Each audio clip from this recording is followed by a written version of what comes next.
Assalamualaikum warahmatullahi wabarakatuh. Selamat pagi anak soleh dan soleha yang Umi banggakan dan Umi sayangi.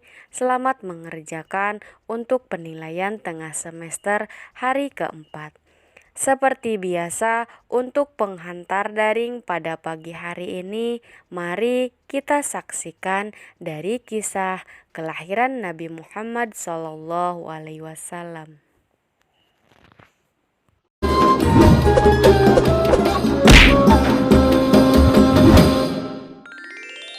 Kisah Nabi Muhammad Sallallahu Alaihi Wasallam.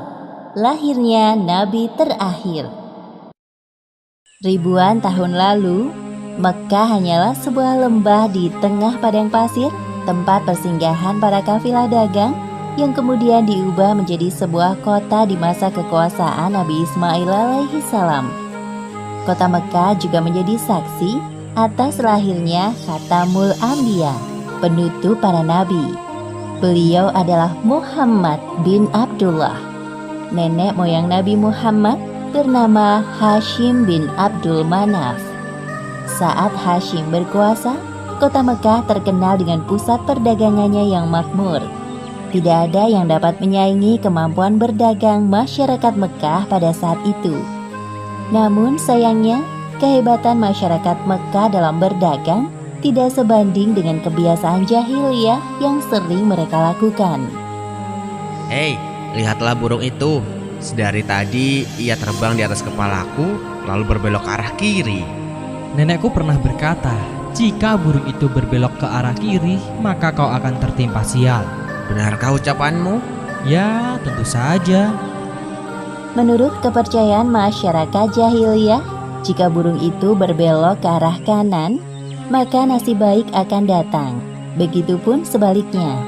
Orang-orang Arab pada masa jahiliyah sangat percaya pada tahayul.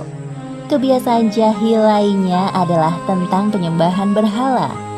Awal mula penyembahan berhala di kota Mekkah ketika seorang bernama Amr bin Luhai membawa sebuah berhala besar bernama Hubal dari Syam. Lalu diletakkan berhala Hubal itu di sekitar Ka'bah dan ia menyuruh orang-orang menyembahnya. Ayo cepat, bawa kemari minumannya. Kerongkonganku rasanya kering sekali. Sabarlah sebentar kawan. Bagaimana kalau kita berjudi sambil minum-minum? Tawaranmu sungguh menggiurkan. Tentu aku tidak bisa melewatkannya kali ini. Hei, kamu yang duduk di sana, panggil para penari untuk menghibur kami. Tidak hanya berjudi dan minum arak, pencurian, perampokan juga hal yang sering terjadi. Sasarannya orang asing yang mereka temui di jalan. Hei kau, cepat turun dan serahkan semua harta yang kalian bawa. Mulai saat ini, kau dan istrimu adalah budak di rumahku. Kalian berdua jangan sekali-kali berani melawanku, atau nyawa kalian melayang. Tak terasa tahun demi tahun berlalu dengan cepat. Kepemimpinan Hashim digantikan oleh pemimpin yang lebih muda dan berkompeten di saat usianya telah lanjut. Sebelum beliau meninggal, Hashim mewariskan banyak sekali harta kepada Abdul Muthalib. Wahai keponakanku, semua ini adalah harta milik ayahmu. Kau pantas mendapatkannya. Terima kasih, wahai paman. Aku akan menggunakan semua harta peninggalan ayahku untuk kebaikan. Saat ini, Abdul Muthalib berperan sebagai sikayah, yaitu orang yang bertugas menyediakan air dan makanan bagi pengunjung Ka'bah. Saat itu, Ka'bah sangat ramai dikunjungi oleh orang-orang, melebihi gereja Al-Quds di Yaman milik Raja Abraha. Namun, seiring berjalannya waktu, persediaan air semakin menipis. Pada saat itulah, Abdul Muthalib teringat tentang cerita sumur Zam-Zam. Banyak orang mengatakan bahwa sumur Zam-Zam telah tertimbun tanah ratusan tahun yang lalu, jadi mustahil jika ditemukan. Sepertinya aku harus menemukan sumur Zam-Zam itu. Apalagi tugasku sekarang sebagai sikhoyah. Kemudian beliau memanggil salah satu putranya yang bernama Harits. Wahai Harits, anakku, kemarilah. Dapatkah engkau menemaniku mencari sumur Zam-Zam yang telah tertimbun tanah ratusan tahun lamanya itu? Baiklah, Dengan senang hati aku siap membantumu mencari sumur Zam-Zam itu, wahai ayah. Abdul Muthalib dan Harits berpencar dalam menggali di beberapa tempat, namun tidak ada hasil. Wahai ayah, apa mungkin sumur Zam-Zam benar-benar telah lenyap tertimbun tanah? Wahai anakku, kalau kita bersabar, Allah akan memudahkan pencarian kita. Orang-orang yang melihat perbuatan Abdul Muthalib dan Harits hanya bisa mencemooh. Wahai Abdul Muthalib, mengapa engkau mengerjakan perbuatan yang sia-sia? Sumur itu telah lama hilang tertimbun tanah. Benar yang dikatakannya. Bukankah dahulu nenek moyang kita, Mudzaz bin Amr, pernah mencari tapi juga tidak berhasil? Sudahlah, biarkan saja dia. Lagi pula kita telah mengingatkannya. Abdul Muthalib terbangun dari tidurnya karena mendengar suara. Ia seperti mendapatkan petunjuk tentang keberadaan sumur Zam-Zam dalam tidurnya. Keesokan harinya, dengan penuh semangat, Abdul Muthalib dan Harits kembali menggali di antara berhala Isaf dan Naila. Tiba-tiba air memancar. Ayah, lihat, ada air. Alhamdulillah, ayo Harits, gali terus. Sekarang, dengan diketemukannya sumur Zam-Zam, Abdul Muthalib tidak khawatir lagi untuk memenuhi persediaan air dan keperluan bagi pengunjung Ka'bah. Hari demi hari berlalu, Abdul Muthalib merasa kewalahan dalam mengemban tugasnya sebagai sikayah. Untuk itu beliau bernazar. Ya Tuhan, andai saja aku punya 10 anak laki-laki yang dapat membantuku, pekerjaan ini akan terasa lebih ringan. Jika engkau berkenan mengabulkannya, akan aku persembahkan untukmu 1 orang dari mereka. Ternyata takdir menentukan bahwa Abdul Muthalib memiliki 10 anak laki-laki. Saat mereka dewasa, dilakukan undian. Setelah diundi beberapa kali, nama yang muncul selalu sama, yaitu Abdullah, si anak bungsu. Wahai anak-anakku, sebenarnya hal ini sangat berat untuk aku lakukan. Tapi aku telah terlanjur bernazar.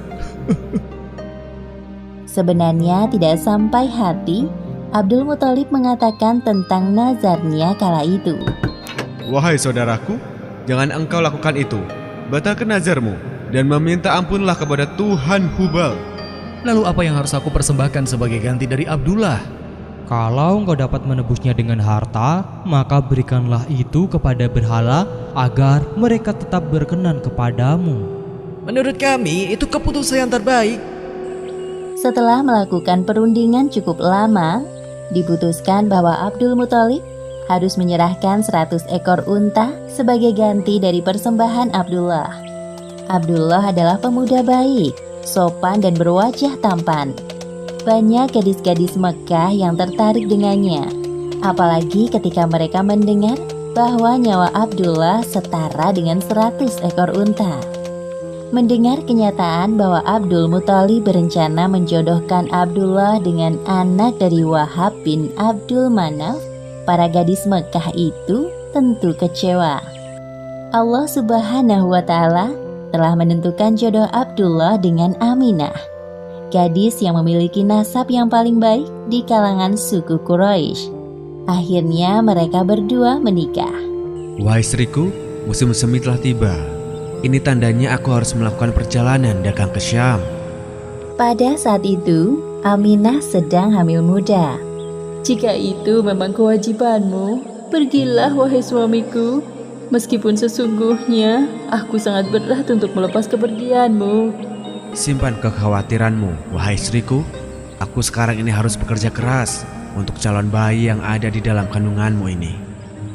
Keesokan harinya, Abdullah berangkat bersama kafilah dagang yang lain. Aminah melepas kepergian suaminya dengan doa. Perjalanan dagang Abdullah berjalan lancar. Dalam perjalanan pulang, Abdullah singgah di Madinah untuk menemui sanak saudara dari ibunya. Ketika beristirahat, tiba-tiba Abdullah merasakan kesakitan dan merasa tidak sanggup melanjutkan perjalanan. Wahai kawanku, sepertinya aku tidak sanggup untuk melanjutkan perjalanan ke Mekah. Tolong sampaikan kabar tidak baik ini kepada ayahku. Baik, wahai Abdullah, Aku akan menyampaikannya kepada Abdul Muthalib sesampainya di Mekah. Ketika berita itu sampai ke telinga Abdul Muthalib, beliau segera menyuruh anak sulungnya, Harits, untuk melihat kondisi Abdullah dan mengajaknya untuk pulang ke Mekah. Namun setibanya Harits di Madinah, Abdullah telah meninggal beberapa saat sebelum kau datang, wahai Harits. Inna lillahi wa inna ilaihi raji'un. Semua anggota keluarga Abdul Muthalib berduka mendengar kematian Abdullah. Tentu saja Aminah lebih berduka karena kehilangan suami yang sangat dicintainya. Wahai bayi yang ada dalam perutku, semoga kelak engkau tumbuh menjadi orang yang bermanfaat bagi sekitar, seperti mendiang ayahmu, walaupun kalian belum sempat bertemu. Abdullah meninggalkan warisan berupa beberapa hewan ternak dan seorang budak perempuan bernama Ummu Aiman. Pada tahun kelahiran bayi Muhammad, terjadi peristiwa penyerangan yang dahsyat oleh Raja Abrahah dari Yaman. Saat itu Mekah dipimpin oleh Abdul Muthalib. Raja Abrahah berniat untuk menghancurkan Ka'bah karena merasa iri dan tersaingi dengan kemasyhuran Ka'bah. Namun Allah Subhanahu wa Ta'ala menggagalkan penyerangan Abrahah beserta pasukan gajahnya. Tepatnya pada hari Senin, tanggal 12 Rabiul Awal tahun 571 Masehi, Aminah melahirkan bayinya. Seorang bayi laki-laki tampan dan bersinar terang. Semua keluarga besar bersuka cita dengan kelahiran Muhammad, seolah-olah Abdullah hadir kembali di tengah-tengah mereka. Kehadiranmu mengingatkanku pada ayahmu. Sungguh, memandang wajahmu mengingatkanku akan ayahmu, wahai cucuku. Dengan penuh sukacita, Abdul Muthalib menggendong cucunya untuk bertawaf di Ka'bah. Ya Allah, terima kasih atas hadiah terindah ini. Aku sangat bersyukur atas kelahiran bayi ini. Akan kuberi nama dia Muhammad. Setelah lewat 7 hari, Abdul Muthalib menyembelih unta sebagai ungkapan rasa syukur atas kelahiran bayi Muhammad. Wahai Abdul Muthalib, siapakah nama bayi ini? Aku memberinya nama Muhammad. Semoga kelak bayi ini menjadi orang yang terpuji dimanapun ia berada. Aminah memandang bayinya dengan perasaan bahagia, seperti doa yang selalu ia panjatkan. Allah Subhanahu wa Ta'ala telah menakdirkan Muhammad menjadi orang yang berpengaruh dalam mengubah sejarah dunia. Seperti yang disebutkan dalam Al-Quran, Surat Al-Anbiya ayat 107. Dan tiadalah kami mengutus kamu, Muhammad, melainkan untuk menjadi rahmat bagi semesta alam. Demikianlah akhir kisah lahirnya Nabi terakhir, Muhammad Sallallahu Alaihi Wasallam. Beberapa hikmah yang dapat kita ambil dari kisah ini, diantaranya, pertama, kesabaran dan niat baik dalam melakukan pekerjaan akan dimudahkan oleh Allah Subhanahu wa Ta'ala, seperti tekad kuat Abdul Muthalib dalam menemukan sumur Zam-Zam untuk memakmurkan Ka'bah. Kedua, jangan terlalu lama larut dalam kesedihan, karena semua yang bernyawa pasti mati dan digantikan dengan generasi baru, seperti kelahiran bayi Muhammad yang menjadi penyejuk hati bagi keluarganya setelah kematian Abdullah. Wallahu a'lam bishawab.